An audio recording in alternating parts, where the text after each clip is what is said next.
Nagtitiwala sa ABS-CBN News and Current Affairs. Sa ulo ng ating mga nagpapagang balita, Metro Manila kabilang sa tinatarget na bombahin ng Jemaah Islamiyah ayon sa PNP. Misis na bumaril sa mister, nag-hysterical, nagsisisi na sa pagpatay sa asawa. Mahal na mahal ko pa rin siya, hindi ko talaga sinasadya na nangyari yun. Dating AFP Controller Major General Carlos Garcia inaresto at pinulong sa Bilibid. 12% VAT sa toll sisingilin na simula sa unang araw ng Oktubre. Legal team ni Pangulong Noynoy Aquino dapat nga bang sibakin sa harap ng mga supply na desisyon.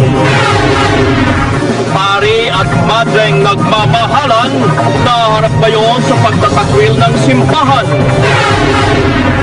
Mapait na karanasan ng mga lalaking biktima ng rape, tutukan.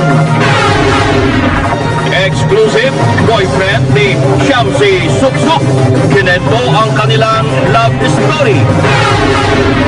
At exclusive pa rin, Shamsi Suksuk, pinagkatuhan sa Los Angeles. Kabi-kabilang pagsalubong para kay Shamsi, kasado na.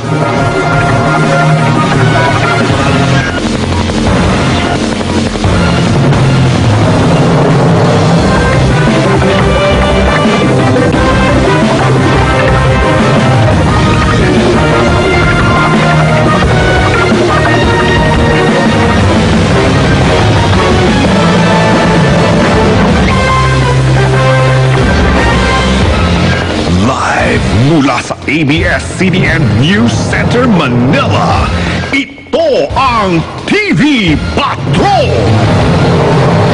Magandang gabi bayan! Tinatarget ngayon ng Jemaah Islamiyah na bombahin ang Metro Manila, Davao City at General Santos City.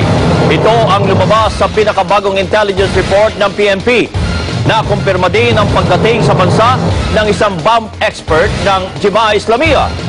Mula Cotabato, nagpapatrol si Ron Gagalak. Nakumpirma ng Western Mindanao Integrated Police Operations Intelligence Unit